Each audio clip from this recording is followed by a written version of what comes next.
ओम नमः शिवाय। हर हर महादेव। जब माँ पार्वती की परीक्षा लेने के लिए भगवान शिव ने वृद्ध ब्राह्मण के रूप में माँ पार्वती की श्रद्धा को जांचने के लिए भगवान शिव के प्रति कुछ निंदा वाले वचन कहे, तब क्रुद्ध होकर माँ पार्वती कहने लगी, मैंने तो आपको बहुत बड़ा पंडित समझा, ज्ञानी समझा, लेकिन आप तो पूरी तरह से मूर्ख निकले। आपकी बातें सुन के ये स्पष्ट हो रहा है कि आपको कोई अकल नहीं है। आप ब्राह्मण होकर इतना सारा झूठ बोल रहे हैं। आपने कहा कि आप शिव को जानते हैं और उसके बाद आप शिव के बारे में ऐसी बातें कर रहे हैं जो बिल्कुल ही बुद्धि, तर्क और युक्ति के विरुद्ध हैं। आपने भगवान शिव के वेश के बारे में, भस्म और मृग चर्म आदि के बारे में कहा, परंतु भगवान शिव साक्षात परब्रह्म है। उन्होंने स्वेच्छा से अपना शरीर धारण किया है, इसलिए वो किसी भी रूप में रहें, कैसे भी विहार करें, उससे उनमें कोई दोष नहीं पड़ता। ऐसे महादेव, साक्षात परब्रह्म परमात्मा स्वरूप शिव जी के बारे में आप कहते हैं कि आप सब जानते हैं और फिर उनकी निंदा करते हैं, ऐसे ठगों जैसी बातें करते हैं। यहाँ पर मुझे ठगने के लिए आ गए हैं। उचित अनुचित उदाहरण देकर, छल कपट करके और मेरी श्रद्धा को आप भगवान शिव से हटाने का प्रयास कर रहे हैं। आपने कहा कि आप भगवान शिव को जानते हैं, परंतु आपकी बातों से लगता है कि आप बिल्कुल भी नहीं जानते, परंतु मैं उनको पूरी तरह से जानती हूँ। इसलिए भगवान शिव के तत्व का मैं आपके लिए वर्णन करती हूँ। सबसे प्रथम बात तो ये समझ लीजिए कि भगवान शिव निर्गुण निराकार परब्रह्म परमात्मा साक्षात हैं। भक्तों के लिए, भक्तों पे कृपा करने के लिए उन्होंने सगुण साकार शरीर धारण किया है। और जो निर्गुण हैं, निराकार हैं, सभी गुणों से परे हैं, उनके अंदर कोई दोष या दुर्गुण हो ही कैसे सकता है।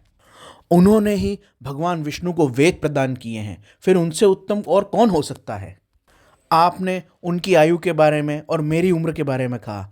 अरे, जो अनादि हैं, अनंत हैं, आप उनकी आयु का नाप लेने कहाँ बैठ गए? उससे फर्क ही क्या पड़ता है? क्योंकि जिससे आयु आदि का ज्ञान किया जाता है, वो प्रकृति और समय भी उन्हीं के बाद उत्पन्न हुआ है। इसलिए उनके संदर्भ में ऐसी बातें करना मूर्खतापूर्ण है। जो भगवान शिव की भक्ति करता है, वो शक्ति के स्वामी भगवान शिव उसे प्रभुत्व की शक्ति, उत्साह की शक्ति और मंत्र की शक्ति प्रदान करते हैं, जो कि अक्षय शक्तियाँ हैं।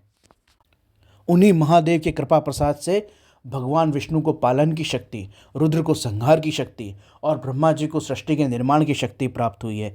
देवताओं को देवत्व प्राप्त हुआ है। उन शिव जी का पक्ष लेके बोलने से भी क्या लाभ है?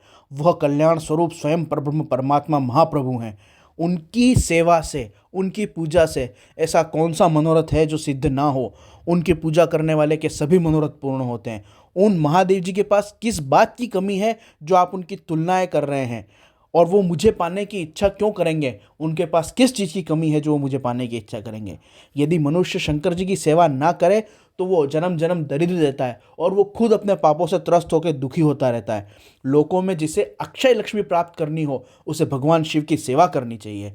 जिनके सामने आठों सिद्धियां सिर झुका के खड़ी रहती हैं, उन भगवान शिव की भक्ति, श्रद्धा और विश्वास कितने उत्तम है, इस बात का आपको बिल्कुल भी ज्ञान नहीं, और आप यहाँ के छल कपट के वचन बना रहे हैं। जो भगवान शिव एक बार संतुष्ट हो जाएं तो मनुष्य के सभी अमंगल भी मंगल स्वरूप हो जाते हैं। उनके बारे में आप कह रहे हैं कि वो भस्म धारण करते हैं, वो चर्म धारण करते हैं, जो अशुभ है, अमंगल है। अरे, सारे अशुभ और अमंगल भगवान शिव का एक बार नाम लेने मात्र से दूर हो जाते हैं। संपूर्ण कामनाएं सिद्ध हो जाती हैं। पूजन और उपवास और भगवान की उपासना करने वाला जो व्यक्ति शिव की उपवास करता है, उसकी संपूर्ण कामनाएं सिद्ध हो जाती हैं। ऐसे निर्विकार परमात्मा में आपको विकार कहाँ से नजर आ गए ब्राह्मण देव? अरे, जो एक बार भगवान शिव का नाम ले लेता है, उसके अंदर संपूर्ण मंगल और शुभ निवास करते हैं। उस व्यक्ति के दर्शन मात्र से दुख, दरिद्रता, अशुभत्व और मंगल दूर हो जाते हैं। तो भगवान शिव से कहना ही क्या, उनके अंदर सारी पवित्रता निवास करती हैं। उनका नाम लेने वाला भक्त इतना पवित्र होता है कि उसको देखने वाले पवित्र हो जाते हैं। परंतु आप जैसे जड़ और मूर्ख लोग उन परब्रह्म परमात्मा शिव को कैसे जान सकते हैं? आप उनके निर्गुण निराकार स्वरूप को कभी समझ ही नहीं सकते, क्योंकि आप बहिर्मुख हैं, आप बहिष्कृत हैं। आपका देवताओं ने, ज्ञानियों ने और पुण्यों ने आपका त्याग कर दिया है। ऐसे जो पुण्यों से दूर हैं, पापों में रत हैं, देवताओं द्वारा तिरस्कृत हैं, ऐसे लोगों को भगवान शिव क्या समझ में आएंगे? इसलिए ऐसे आप जैसे लोग हमेशा भगवान शिव से दूर रहते हैं और सारे जन्म भर का पुण्य नष्ट करके पापों का भार ढो के दुखी होकर तड़प तड़प के मर जाते हैं। जो भगवान शिव की निंदा करता है उसे देखने के बाद तुरंत स्नान करना चाहिए। अरे दुष्ट, तूने भगवान शिव को नहीं जाना।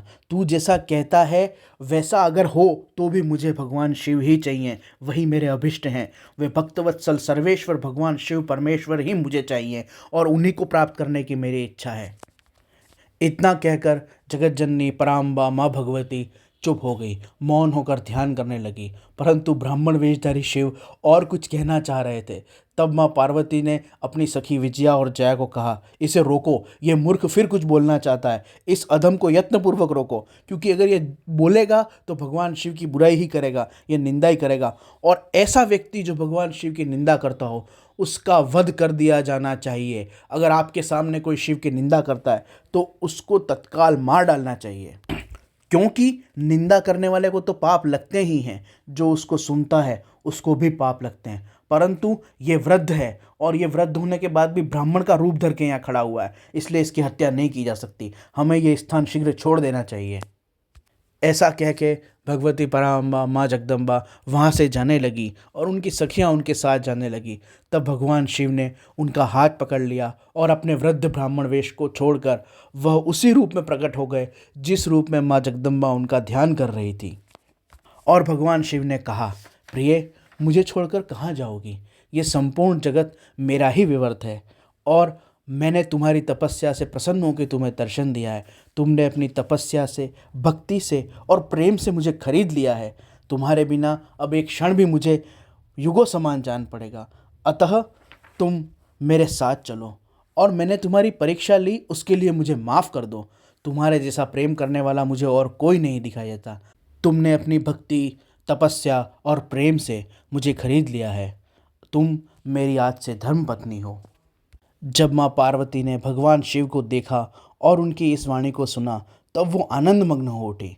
इतने लंबे समय तक तपस्या करने से उन्हें जो कष्ट हुआ था, जो थकावट हुई थी, वो भगवान शिव का दर्शन करके और मनोनुकूल बात सुनकर दूर हो गया और वह प्रसन्न हो गई।